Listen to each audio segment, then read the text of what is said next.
outside, which I had no idea it was going to rain, but when I was down on the boardwalk, I saw this guy mumbling about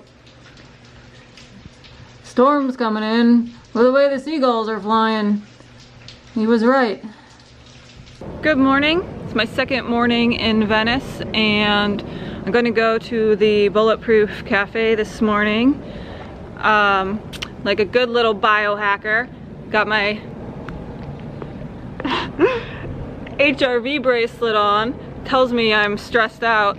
It's interesting because 2 times that I've stayed in a hotel that had scents recently, it's gone really low.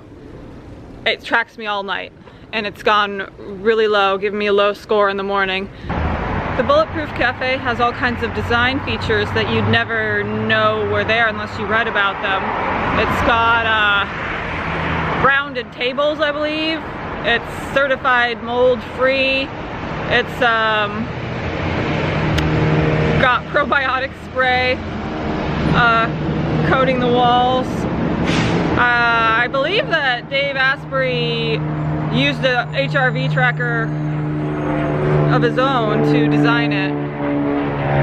Like, sit in there and see what makes his stress go up, what makes his stress go down.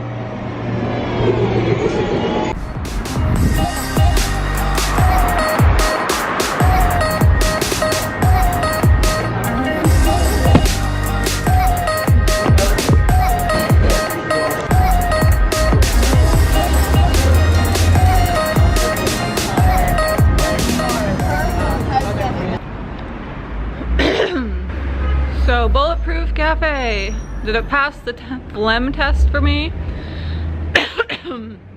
Not quite.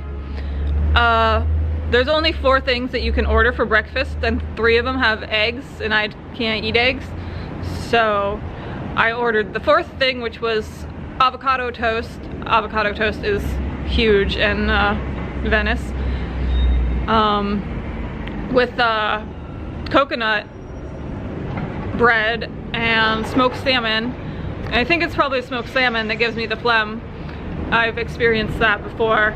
I don't do well with foods that are altered in any way, smoked, refined. So it'd be better for me if it was just a nice slab of raw salmon on there. That's why I do so good with the poke bowls. Even though the Bulletproof foods are designed by a super sensitive person, can't handle a lot of them because I can't handle coffee, decaf coffee, even chocolate, anything with caffeine. Collagen I don't do too good with because that's like a refined substance. That's in a lot of their foods.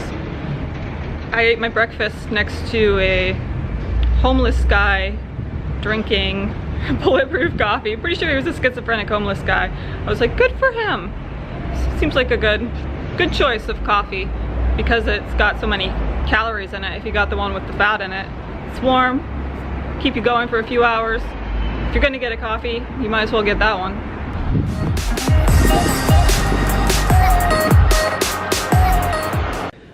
Well, it's time to leave Venice and go home. I don't really want to. You can tell by the puffiness of my face. Well, you probably can't tell, but I can tell that I'm not doing too good. I am tired and worn down. Could I live here? There's a lot of great things about it.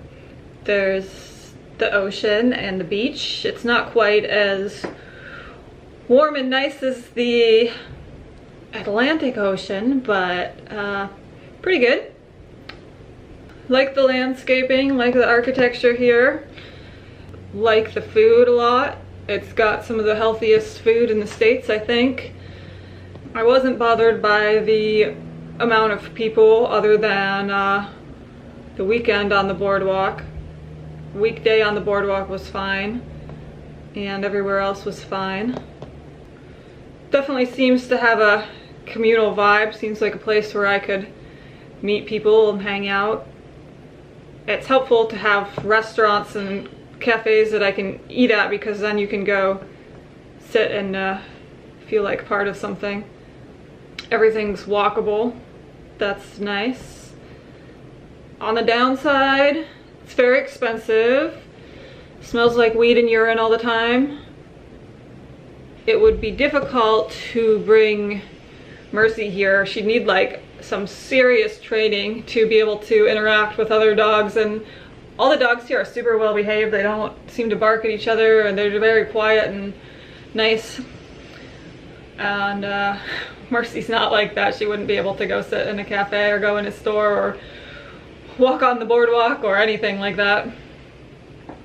So if I'm thinking about moving back somewhere warm to the ocean, which I said I was interested in, and you kind of had southern Florida or southern California to choose from if I'm staying in the United States, then here has a better culture as far as the progressive health food, spirituality, all that stuff.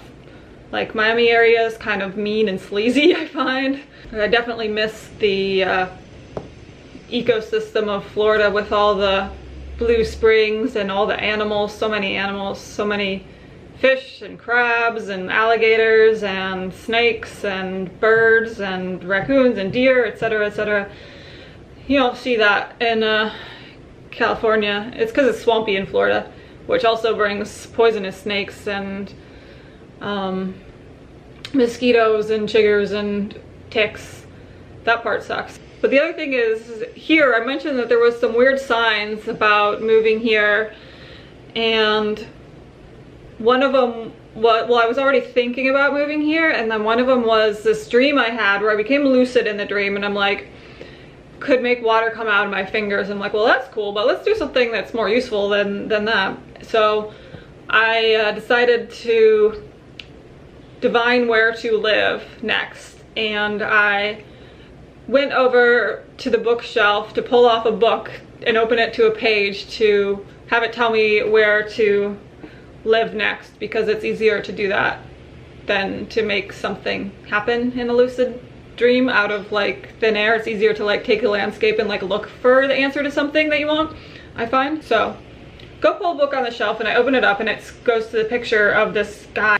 I'm like, what? Oh, I'm supposed to live where this guy lives. And then I think that the guy is my friend Justin, but when I wake up I'm like, what? That wasn't Justin. That was not him at all. Who was that? It was like this actor. This couldn't quite think of what he was from or anything. And so I set it aside. Then a few moments later, the name Andrew Keegan pops into my head. And I'm like, okay. I go Google Andrew Keegan. And he's like this 90s actor that was in a couple of popular things. And find out that he has a Wikipedia entry that says that he lives in Venice, and that he's like a spiritual cult leader now. And I thought that was really weird, because I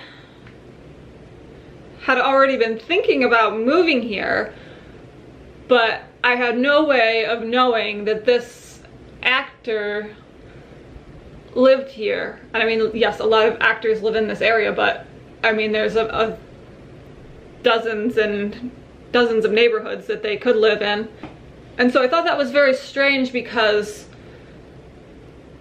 if my dream had just told me, if I'd opened it and seen like a picture of Venice Beach, then I wouldn't have taken it as seriously, because it wouldn't have been such a bizarre message, because I would already know that I was thinking about moving here, and then I just think, oh, my subconscious just told me what I was already thinking. But to have it show me this weird actor that I had no idea lived in this specific place that I wanted to go was like, huh.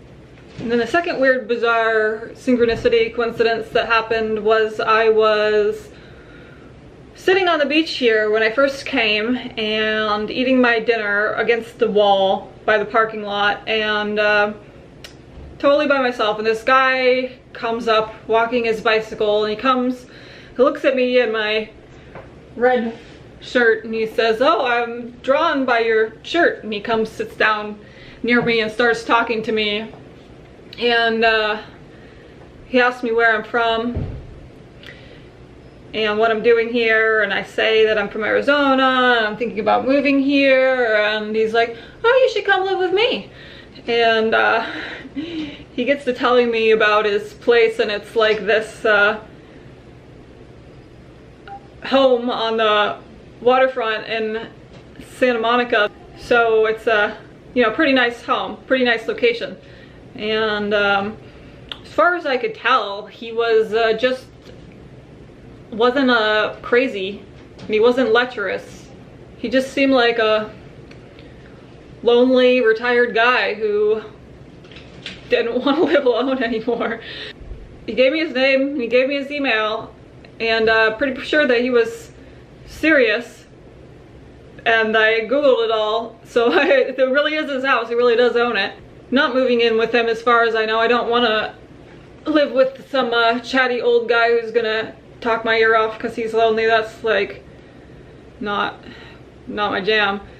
But I take it to be a sign of miraculous flow and encouragement that maybe I should move to Venice, and more of these kind of opportunities and things would happen to me if I did.